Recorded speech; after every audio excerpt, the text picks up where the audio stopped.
Hello and welcome back, everybody. In today's video, we will be guiding you through the process to delete or hide your calculator app.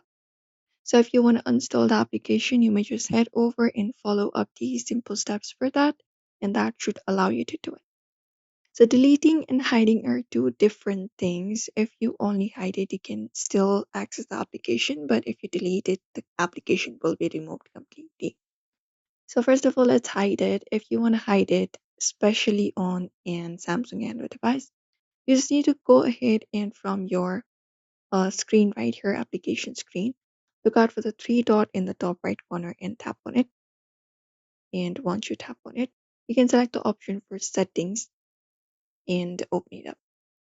After you open it up here, you will be finding your home screen settings. You may scroll through the given options and find the option for hide apps. Once you find it up, you can just go over and tap on it.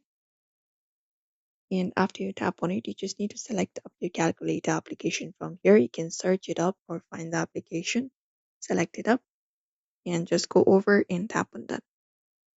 When you tap on done, the application will be hidden from your screen and you can see the application being hidden. But if you'd like to install it, what you can do is you can head over to your device's settings for that. And once you head over there, you can scroll down, find the option for apps. And from there as well, you can find your calculator application. So scroll down and find calculator and tap on it.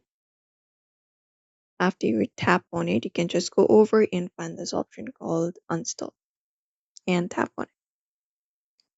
Once you tap on it, you can just go over and click on OK option if you want to remove the calculator application, and that will delete the calculator application from your device, completely uninstall it.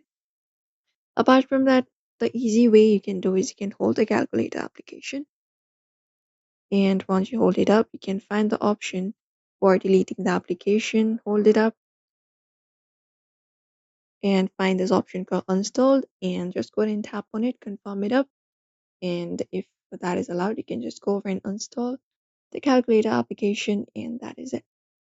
So therefore, you may follow up this method for that. It is pretty easy. So do not forget to give this video a like and also subscribe for more tips and tutorials.